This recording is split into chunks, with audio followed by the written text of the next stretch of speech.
This phone has a 200 megapixel camera, a 7000 mAh battery, and costs just 440 bucks. But I do still feel kinda skeptical about it. Let me explain. Okay, so VIVO V70 FE. The FE stands for Fashion Edition, by the way. Not Fun Edition like Samsung does it. Fashion Edition.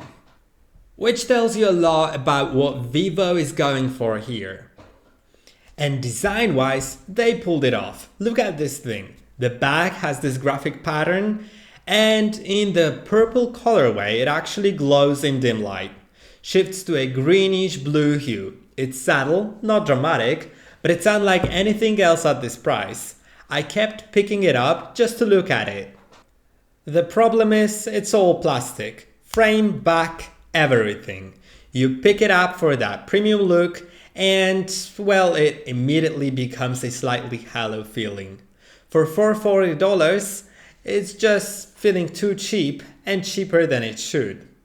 The V70, which is 50 bucks more, has aluminum edges. You feel that difference the second you hold them side by side. Battery first, because this is the actual headline of this phone. 7000 mAh, that's enormous. Most phones in this range sit at around 5000, and it shows. I was getting a day and a half of real use without thinking about a charger.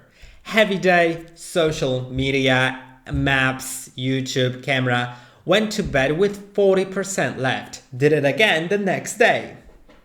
So you already know you don't need a charge midday.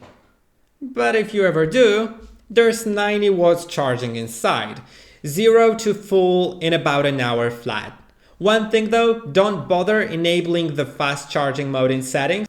It barely cuts time and runs noticeably hotter. Just leave it on default. Now the 200 megapixel camera.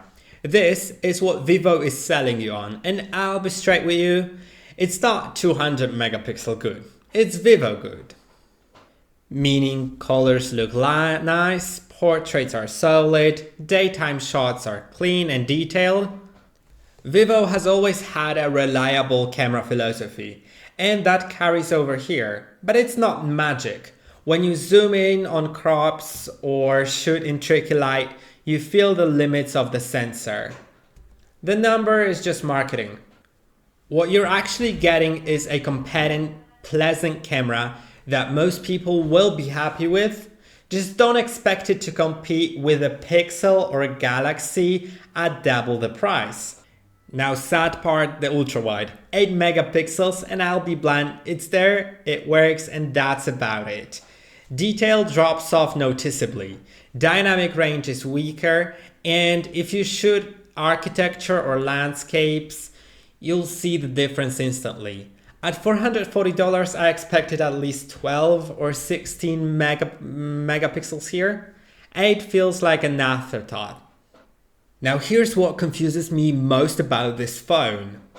If you put it next to the V70 costs $490. The FE costs $440, $50 cheaper. And the FE has a bigger battery, 7000 versus 6500. Then also bigger screen, higher resolution on the main camera, which is 200 megapixels, versus a telephoto setup on that other one. Honestly, in most aspects, the cheaper phone wins. But the V70 has Zeiss optics, which actually affects how images render, especially in low light. It has an ultrasonic fingerprint scanner. The FE uses optical, which works fine, but is noticeably slower. And the build. It's aluminum versus plastic. You feel that every time you hold it, but you probably slap a case on anyway. So what Vivo basically did is make two different phones for two different people, price them $50 apart, and name them in a way that makes you think one is a cheaper version of the other. It's not. It's a trade-off phone. Battery and camera resolution up, build quality and optics down. Now software. Origin OS 6, Android 16. Clean and fast, and lots of customization. One thing that actually surprised me, 4 years of OS updates and 6 years of security patches.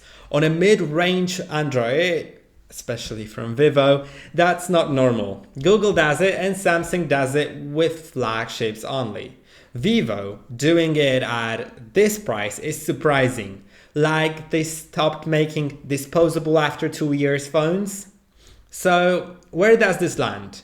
Display is great, 6.83 inches, 120 Hz and 1.5K AMOLED. Bright enough outdoors. Battery is the best in class at this price. Camera is good, not stunning. And build quality is the weak point. The fingerprint scanner is fine, not great. And at $440, I expected Vivo to push a little harder. It is a good phone, I believe that. But good at this price used to mean something different. The competition's real now. And OnePlus Nord 5, Oppo K13 Turbo Pro are phones that hit harder on performance for similar money. Vivo's answer is design and battery.